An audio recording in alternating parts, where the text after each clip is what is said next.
اب جو آیات آئیں گی یہاں سے یوسف علیہ السلام کا نیا امتحان شروع ہوا۔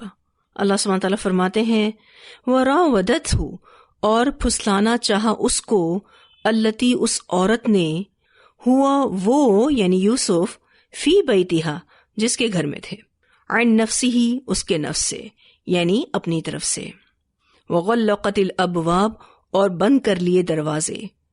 وغلقت کا لفظ غین لام قوف سے ہے، آہستہ آہستہ ایک ایک کر کے مضبوطی اور پکے طریقے سے بند کرنا۔ وغلقت الابواب اور بند کر لیے دروازے، یعنی ایک ایک کر کے مضبوطی اور پکے طریقے سے آہستہ آہستہ سارے دروازے اس عورت نے بند کر دیے۔ وقالت اور بولی، ہائی تلک، آ جاؤ۔ ہائی تلک کے بارے میں امام بخاری نے اکرمہ رحمہ اللہ کا قول نقل کیا ہے کہ ہائی تلک حورانی زبان کے الفاظ ہیں۔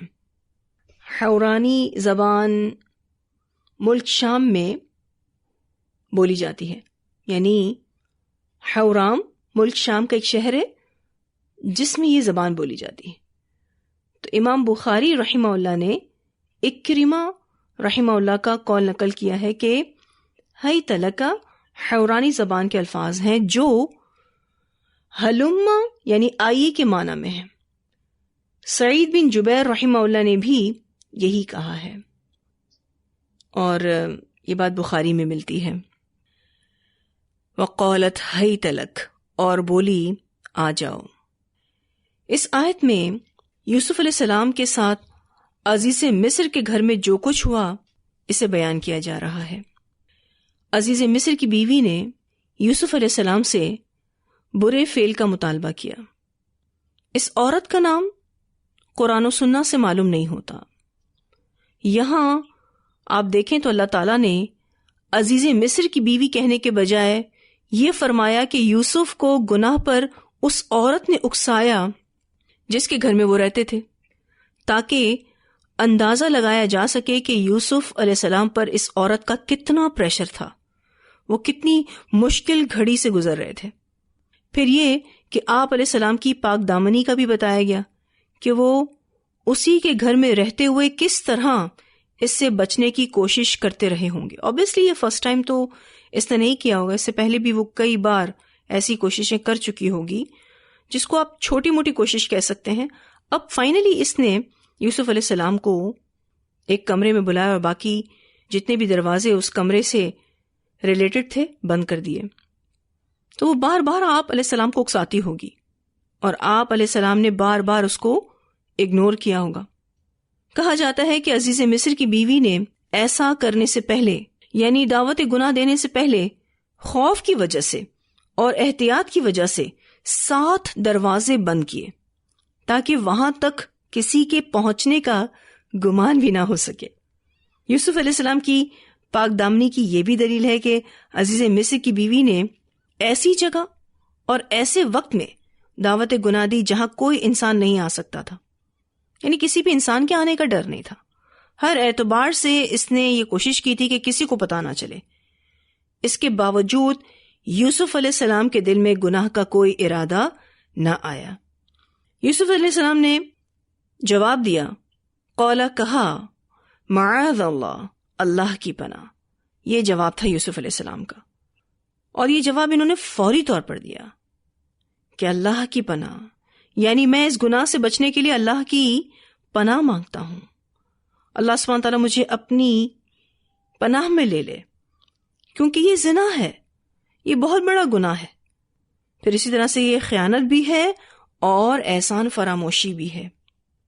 انہو، بے شک وہ، ربی میرا رب ہے، احسن جس نے اچھا دیا، مثوائی مجھے ٹھکانا۔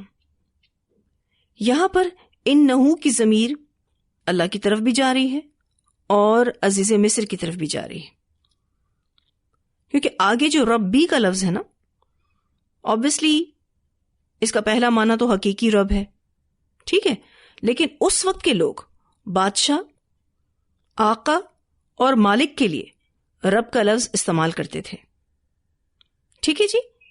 تو یہاں دونوں معنی آ سکتے ہیں، اللہ تعالیٰ کا معنی بھی آ سکتا ہے اور عزیز مصر کا معنی بھی آ سکتا ہے۔ تو یوسف علیہ السلام کیا کہہ رہے ہیں؟ بے شک وہ یعنی اللہ تعالیٰ میرا رب ہے جس نے اچھا ٹھکانہ دیا مجھے، اور بے شک وہ یعنی عزیز مصر جو میرا آقا ہے، مالک ہے، جس نے مجھے اچھا ٹھکانہ دیا، وہ میرا محسن ہے، اس نے مجھے اپنے گھر میں عزت اور اکرام سے رکھا ہے، میں اس کے ساتھ خیانت کروں یہ مجھ سے نہیں ہو سکتا۔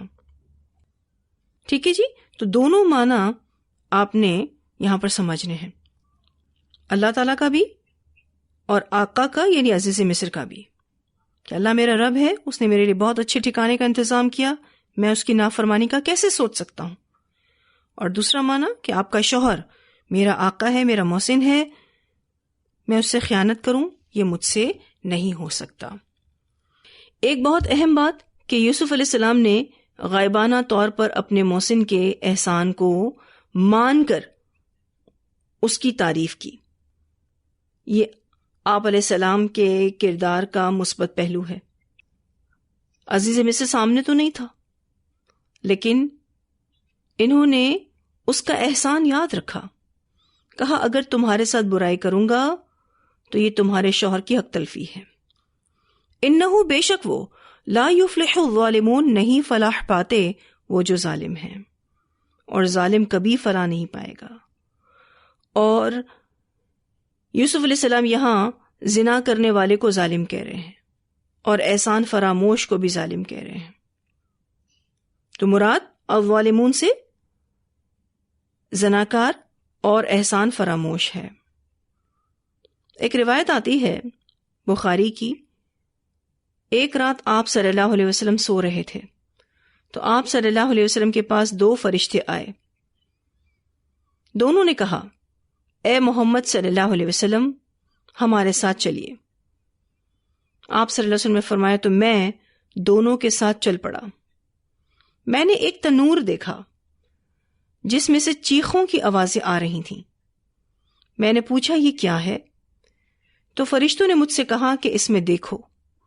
میں نے دیکھا تو اس میں مرد بھی تھے اور عورتیں بھی، سارے کے سارے تنور میں لٹک رہے تھے، آگ ان کے نیچے سے ان کے اوپر چڑھ رہی تھی۔ مجھے بتایا گیا کہ یہ زناکار مرد اور عورتیں ہیں، یہ قیامت کے دن تک یوں ہی عذاب دیے جائیں گے۔ اسی لیے آپ دیکھیے کہ آیت کا جو آخری حصہ ہے اس میں یہی بات بتائی جا رہی ہے، انہ لا یفلح الظالمون، بے شک وہ نہیں فلاح پاتے جو ظالم ہیں۔ ایک اور روایت آتی ہے اللہ تعالیٰ 3 لوگ ایسے ہیں جن پر قیامت والے دن نظر بھی نہیں ڈالے گا۔ ایک والدین کا نافرمان، دوسری وہ عورت جو مردوں کی مشابہت اختیار کرے، تیسرا دیوس یعنی وہ مرد جو اپنے گھر والوں کو بے حیائی کرتے ہوئے دیکھے اور ان کو نہ روکے۔ اسے سنن نسائی اور حاکم نے روایت کیا ہے۔ تو 3 لوگ جن پر اللہ سبحانہ تعالیٰ نظر بھی نہیں ڈالے گا، یعنی اللہ تعالیٰ ان کو کسی بھی طرح سے معاف نہیں کرے گا۔ والدین کی جو نافرمان ہے یا جو عورت مردوں کی مشابہت کرے، اس کا آپ اپوزٹ بھی کر لیں، جو مرد عورت کی مشابہت کرے۔ اور تیسرا دیوس، ایک ایسا مرد جو اپنے گھر والوں کو یعنی اپنی بہنوں کو، بیٹیوں کو، ماؤں کو، بیویوں کو بے حیائی کرتے ہوئے دیکھتا ہے لیکن ان کو روکتا نہیں ہے۔ یہ جو زنا ہے بہت ہی بڑا گناہ، اور ساتھ ساتھ احسان فراموشی بھی بہت بڑا گناہ ہے۔ جہاں احسان جتانا بہت بڑا گناہ ہے نا، وہاں احسان کو بھول جانا بھی بہت بڑا گناہ ہے۔ وَلَقَدْ اور البتہ تحقیق، ہمت بھی اس عورت نے ارادہ کیا اس کا یعنی یوسف علیہ السلام کا، وَهَمَّ بِهَا اور وہ بھی ارادہ کر لیتا اس کا، لولا اگر نہ ہوتی، ان یہ بات کہ رآ دیکھ لی تھی اس نے یعنی یوسف نے، برہانہ دلیل، ربی ہی اپنے رب کی، اور البتہ تحقیق اس عورت نے یوسف کا ارادہ کر لیا، اور یوسف بھی ارادہ کر لیتا اس کا یعنی اس عورت کا، اگر یہ بات نہ ہوتی کہ اس نے دیکھ لی تھی دلیل اپنے رب کی۔ کچھ مفسرین کہتے ہیں کہ یوسف علیہ السلام نے ارادہ ہی نہیں کیا، لیکن کچھ مفسرین کا کہنا یہ ہے کہ یوسف علیہ السلام نے بھی ارادہ کر لیا تھا، لیکن عزیز مصر کی بیوی کے دباؤ میں آ کر، کیونکہ ان کے پاس اختیار ہی نہیں تھا۔ آپ یوسف علیہ السلام کا اسٹیٹس تو جانتے ہیں نا، وہ غلام تھے، ان کی اپنی مرضی نہیں چل سکتی تھی، تو بائی فورس یوسف علیہ السلام کو اس کام پر وہ عورت آمادہ کر رہی تھی۔ اور بات یہ بھی ہو سکتی ہے کہ یوسف علیہ السلام جوان تھے اور انسان ہونے کے ناطے آپ علیہ السلام کے دل میں بھی ایسا خیال آ جاتا، مگر اللہ نے اس نازک موقع پر آپ علیہ السلام کی خصوصی مدد کی اور اپنی برہان دکھا کر اس غلط خیال سے محفوظ رکھا۔ یہاں پر برہان سے مراد عزیز مصر کے احسان ہیں، پھر اسی طرح سے وہ علم ہے جو اللہ تعالیٰ نے یوسف علیہ السلام کو دے رکھا تھا، نور نبوت بھی اس سے مراد ہے، اور خشیت الہی بھی اس سے مراد ہے۔ پھر اس سے مراد زنا کی قباحت بھی ہے، جو یہ جانتے تھے کہ کتنا بڑا گناہ ہے، تو اللہ سبحانہ تعالیٰ نے ان کو اس غلط خیال سے محفوظ رکھا۔ کیوں؟ کیونکہ اللہ نے اپنی برہان ان کو دکھا دی تھی۔ یاد رکھیے گا، گناہ کا ارادہ کر لینا نافرمانی نہیں ہے، اس پر عمل کرنا نافرمانی ہے۔ اگر کسی انسان میں گناہ کا ارادہ پیدا ہی نہ ہو تو اس شخص کا گناہ سے بچ جانا کوئی کمال نہیں۔ کمال تو تب ہے کہ گناہ کی طرف اس کا نفس آمادہ کرے، پھر انسان اس کو کنٹرول کرے اور گناہ سے بچ جائے۔ حضرت یوسف علیہ السلام نے بھی اسی صبر و ضبط کا مظاہرہ کیا۔ تو کون سی برہان انہوں نے دیکھی تھی؟ اس سے مراد نور نبوت ہے، اللہ تعالیٰ کی طرف سے دل میں ڈالا ہوا خیال ہے، پھر یہ کہ زنا کی قباحت ہے، اللہ کا ڈر ہے، پھر یہ کہ ان کو اپنے مالک کے احسان بھی یاد تھے، اور اللہ نے جو ان کو علم دے رکھا تھا اس وجہ سے بھی وہ اس برائی سے بچ گئے۔ اچھا، ایسا ہمارے ساتھ بھی ہوتا ہے، کبھی کسی گناہ کی طرف جا رہے ہوتے ہیں، مثلاً کسی کی غیبت کرنے جا رہے ہوتے ہیں اور قرآن کی کوئی آیت یاد آ جاتی ہے، کوئی حدیث ذہن میں آ جاتی ہے، کسی کا احسان ذہن میں آ جاتا ہے، تو ہم رک جاتے ہیں۔ توفیق اللہ کی طرف سے ہی ہے، الحمدللہ۔ گناہ سے بچنے کی طاقت، برائی سے بچنے کی طاقت اللہ کی طرف سے ہے، اور یہ اللہ کی بڑی خاص مدد ہوتی ہے، اور اللہ یہ مدد تقوی والوں کو نصیب کرتا ہے۔ تو یہاں اللہ سبحانہ تعالیٰ فرماتے ہیں وَلَقَدْ هَمَّتْ بِهِ وَهَمَّ بِهَا لَوْلَا أَن رَأَىٰ بُرْهَانَ رَبِّهِ۔ عربی زبان میں ہم دو معنوں میں استعمال ہوتا ہے۔ یہاں جو لفظ آیا نا ہم، ارادہ کرنا، یہ دو معنوں میں استعمال ہوتا ہے۔ ایک ایسا قصد اور ارادہ جس کے ساتھ گناہ کے کر گزرنے کا عزم ہو اور دل ایسا کرنا چاہتا ہو۔ ٹھیک ہے جی، پہلا معنی کیا ہے؟ ایک ایسا ارادہ جس کے ساتھ گناہ کرنے کا عزم ہو اور دل بھی ایسا کرنا چاہتا ہو، اور دوسرا وہ خیال جو انسان کے ذہن میں پیدا تو ہو لیکن اس کے کر گزرنے کا عزم نہ ہو۔ ایسے خیال پر پکڑ نہیں ہوتی۔ ٹھیک ہے جی، اللہ سبحانہ تعالیٰ پھر ایسے خیال پر انسان کی پکڑ نہیں کرتے۔ ایک روایت آتی ہے، نبی اکرم صلی اللہ علیہ وسلم نے فرمایا، اللہ تعالیٰ فرماتا ہے کہ جب میرا بندہ نیکی کا ارادہ کرتا ہے تو میں اس کے لیے ایک نیکی لکھ دیتا ہوں، اگر وہ اس پر عمل نہ کرے، جب وہ عملاً نیکی کر لیتا ہے تو میں اسے 10 گنا لکھتا ہوں۔ یعنی نیکی کا اگر آپ نے صرف ارادہ کیا ہے تو ایک نیکی تو ڈن ہے، لیکن اگر آپ وہ نیکی کر لیتے ہیں تو پھر ملٹی پلائی بائی 10 ہے، یہ 10 نیکیاں لکھی جاتی ہیں۔ اور جب کسی برائی کا ارادہ کرتا ہے اور اس پر عمل نہیں کرتا تو میں اس سے درگزر فرماتا ہوں۔ یعنی اللہ سبحانہ تعالیٰ برائی کے ارادے کرنے پر برائی ہمارے نامہ اعمال میں نہیں لکھتے، اور جب وہ عملاً برائی کر لیتا ہے تو میں ایک ہی برائی کا گناہ لکھتا ہوں۔ اسے مسند احمد نے روایت کیا ہے۔ ٹھیک ہے جی، تو یہاں پر اب اللہ سبحانہ تعالیٰ کی طرف سے جو ہمیں گائیڈنس ملتی ہے وہ یہ کہ ہو سکتا ہے کہ گناہ کا خیال دل میں آ جائے، لیکن اس سے اپنے آپ کو بچانا ہے، اللہ تعالیٰ کی مدد مانگنی ہے۔ اب اس آیت کے حصے کو تجوید کے اعتبار سے کیسے پڑھنا ہے یہ بھی سمجھ لیں. ایکچولی کچھ لوگ معنی نہیں جانتے، اس لیے جب وہ اس آیت کو پڑھتے ہیں تو ایسے پڑھتے ہیں وَلَقَدْ هَمَّتْ بِهِ وَهَمَّ بِهَا، وہ یہاں پوز کرتے ہیں. کیا معنی بنے گا کہ عزیز مصر کی بیوی نے ارادہ کیا، وہاں یوسف کے دل نے بھی ارادہ کیا. ٹھیک ہے نا، یہی معنی بنے گا نا. لیکن اگر قرات میں وَلَقَدْ هَمَّتْ بِهِ وَهَمَّ بِهَا لَوْلَا أَن رَأَىٰ بُرْهَانَ رَبِّهِ ایک سٹریچ میں اس کو پڑھا جائے تو زیادہ مناسب ہے.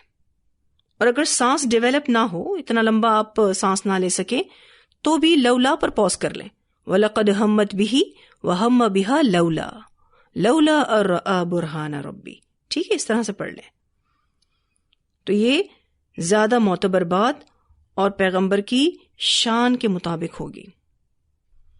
كَذَلِكَ اسی طرح ہوا لِنَصْرِفَ تاکہ ہم پھیر دیں عَنْهُ اس سے یعنی یوسف سے السوء برائی کو والفحشاء اور بے حیائی کو. اور اسی طرح ہوا تاکہ ہم پھیر دیں اس سے برائی اور بے حیائی کو، یعنی ہم نے اپنی نشانی دکھا کر یوسف سے برائی اور بے حیائی کا رخ پھیر دیا، اور یوں آپ علیہ السلام کی حفاظت کا خصوصی اہتمام کیا گیا. السوء سے مراد یہاں پر عزیز مصر سے خیانت ہے، اور فحشاء سے مراد زنا ہے. اللہ تعالیٰ نے ان کو بچا لیا. اچھا، جب بھی گناہ سے بچیں کیا کہنا چاہیے؟ اللہ نے بچا لیا. ٹھیک ہے جی، کبھی بھی کریڈٹ اپنے اوپر نہ لیں کہ مجھ میں طاقت تھی گناہ سے بچنے کی. نہیں، نیکی کرنے کی توفیق اور برائی سے بچنے کی طاقت صرف اور صرف اللہ کی طرف سے ہے. اب آپ دیکھ رہے ہیں کہ ایک کے بعد ایک مشکلات یوسف علیہ السلام کی زندگی میں آتی جا رہی ہیں. اچھا، ہم اس دنیا میں ایسا کونا تلاش کرتے ہیں، ایسا کارنر تلاش کرتے ہیں جہاں کوئی آزمائش نہ ہو. ہم چاہتے ہیں ہمیں دنیا میں کوئی ایسی جگہ مل جائے جہاں ہم آزمائے نہ جائیں، کوئی ٹیسٹ نہ آئے. بتائیے کہ ایسا ہو سکتا ہے؟ ایسا نہیں ہو سکتا. کیوں؟ کیونکہ یہ دنیا امتحان کا گھر ہے. کبھی تھوڑا امتحان لیا جائے گا اور کبھی زیادہ. ایکچولی لوگ سکون اور راحت کو دنیا میں تلاش کرتے ہیں جو کہ اللہ نے جنت میں رکھ دیا ہے. اب تھوڑا سا غور و فکر کیجیے، یوسف علیہ السلام کو عزیز مصر کی بیوی نے کیسی آفر کی ہوگی کہ اگر تم میری خواہش پر عمل کرو تو تمہیں سب کچھ دے دیا جائے گا، تمہاری زندگی بدل دوں گی. اور اگر یوسف علیہ السلام اس کی بات مان لیتے تو آپ علیہ السلام کو سب کچھ مل جاتا، لیکن انہوں نے منع کر دیا. اللہ سبحانہ تعالیٰ فرماتے ہیں انہو بے شک وہ یعنی یوسف من عبادنا المخلصین ہمارے بندوں میں سے تھا چنے ہوئے. یقیناً وہ ہمارے چنے ہوئے بندوں میں سے تھے. یہاں لفظ مخلص یعنی لام کی زبر کے ساتھ آیا ہے. مخلص اور مخلص کے فرق کو اگر ہم سمجھ لیں، مخلص لام کے نیچے زیر اسم فاعل ہے، یعنی خلوص اور اخلاص کے ساتھ کام کرنے والا، اور مخلص اسم مفعول ہے جو کہ یہاں استعمال ہوا ہے، یعنی وہ شخص جس کو خالص کر لیا گیا ہو. اللہ کے مخلص وہ ہیں جن کو اللہ نے اپنے لیے خاص کر لیا ہو، اللہ کے چنے ہوئے بندے. سوال یہ پیدا ہوتا ہے اللہ کس کو چنتا ہے؟ اللہ تعالیٰ چنتا ہے جو شکر گزار ہو، جو صابر ہو، جو آزمائشوں میں کامیاب رہے، مضبوط رہے، جو احسان ماننے والا ہو، یعنی احسان مند، اچھا انسان. تو اللہ اس کو چنتا ہے، اور جب اللہ چن لیتا ہے تو حفاظت بھی کرتا ہے، مدد بھی کرتا ہے، نعمتیں بھی دیتا ہے، گناہوں سے بھی بچاتا ہے، غلط فیصلوں سے بھی بچاتا ہے. اللہ تعالیٰ ہمیں ہماری نسلوں کو اپنے چنے ہوئے بندوں میں شامل کرے. کتنے پیار سے اللہ تعالیٰ یوسف علیہ السلام کے بارے میں کہہ رہے ہیں اِنَّهُ مِنْ عِبَادِنَا الْمُخْلَصِينَ، یقیناً وہ ہمارے چنے ہوئے بندوں میں سے تھے. یوسف کو ہم نے چن لیا. اللہ نے اپنے لیے یوسف علیہ السلام کا انتخاب کیا. اور جب اللہ چنتا ہے تو حفاظت بھی کرتا ہے, مدد بھی کرتا ہے. اللہ پھر ایسے چھوڑ نہیں دیتا. ہمیں اس قابل بننا ہے کہ اللہ ہمیں چنے. جو تکلیفیں آئیں ہم اس پر صبر کریں, ہر حال میں اللہ کا شکر ادا کریں. اللہ نے ہم پر بے شمار احسانات کیے, ان احسانات کو یاد رکھیں, اور جو بھی ایفرٹس ہم دین کے لیے کر رہے ہیں اس میں ہم معیار کو اعلیٰ سے اعلیٰ کرتے جائیں. دن بدن ہم دین میں ترقی کریں, اپنی ذات سے دین کو آگے بڑھائیں, عمل کر کے بھی دین کی تبلیغ کریں اور بتا کر بھی دین کی تبلیغ کریں. اللہ سبحانہ تعالیٰ پھر جب اپنے بندوں کو چن لیتا ہے تو پھر ان کے وارے نیارے ہو جاتے ہیں.